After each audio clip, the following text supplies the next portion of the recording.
Dacia Duster. Words synonymous with a cheap off-roader.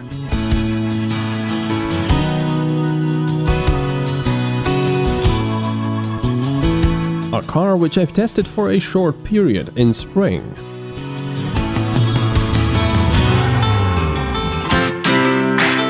And now here I have a rather interesting version of it.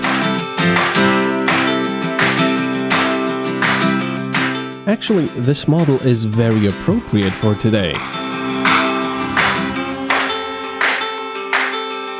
Why do we buy Dacia Dusters? Well, because it's one of the cheapest cars with four-wheel drive. And you can take it anywhere and not really worry so much about damaging it. But this one does not have four-wheel drive, it's only front-wheel drive. So why would you buy it? Well, I'm going to do a comparison with something, you're going to probably think is crazy. The Lamborghini Urus. Why? Because the Lamborghini Urus is the other side of the extreme spectrum. It's a car for people with lots of money that still want a Lamborghini, but it has to be an SUV. This is for people that don't have a lot of money but want an SUV. It's one of the cheapest ones.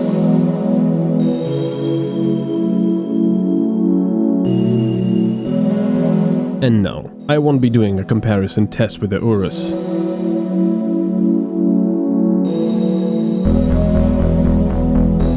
Even though it's cheap, it doesn't look half bad.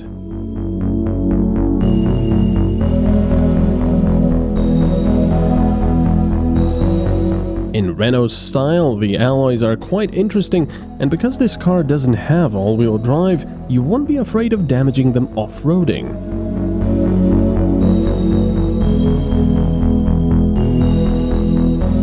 The vehicle has a practical boot and enough space for the rear passengers.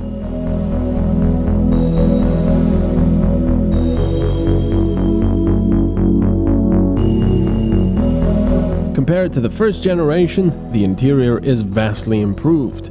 Ugly buttons have given way to almost aircraft-styled ones and old Audi climate controls.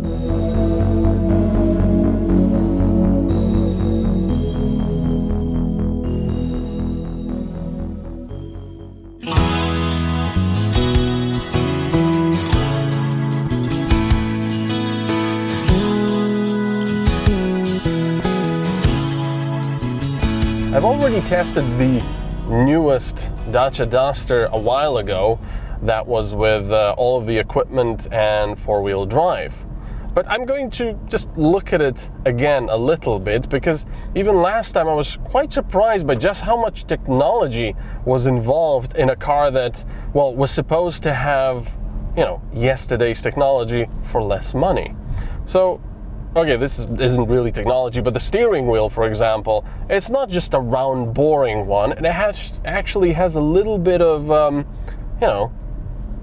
it's like a little bit more squarish, maybe? It's nice. It works quite well, and it's also nice to the touch, even though I don't think it's real leather. Also, the instrument cluster, light years ahead of the ones they put into Dacias before. These actually look, I would go so far as to say, a little bit more elegant and also much more readable. I really like them. And of course you also have the trip computer display in the center, which is black and white, but that's not a problem. It works pretty well. You've got a lot of information that you can change with these lovely buttons on the steering wheel. What else? The infotainment screen, well, it's pretty much the same as before in Dacias. It works. It's nice. It's quite good, practical. It is a little bit on the slow side sometimes, maybe with navigation, but especially if you like Bluetooth music off your phone.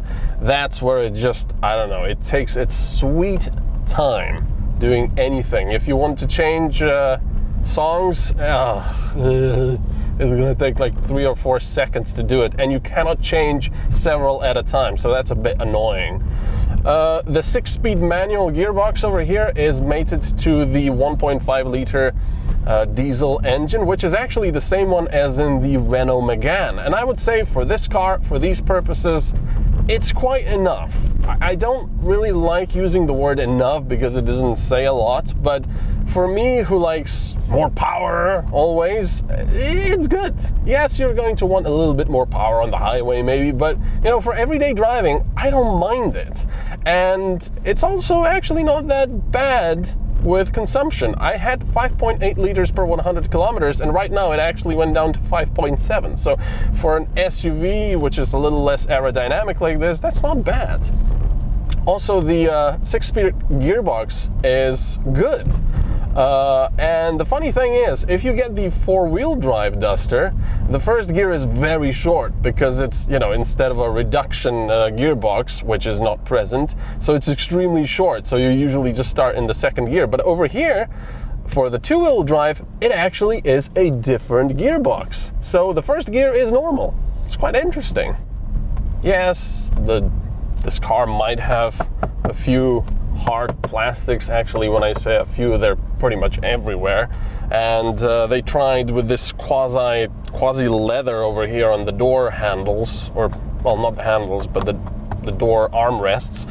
And to be honest, I mean, it looks okay, but I'd rather have some, I don't know, soft rubber here, because what they did is put this quasi leather over it and then no padding, so it's actually fairly hard, but you know, it's not bad. And but otherwise, you know, the seats are comfortable. The car drives actually pretty well over bumps and bad roads because it's got fairly soft suspension, and it's just fun. I like it. I mean, for this price, if you're buying an SUV sort of on a budget, you really have to think about the Duster as well. It's a good car. The base Duster costs just over 13,000 euros, while the tested model was 18,000 euros.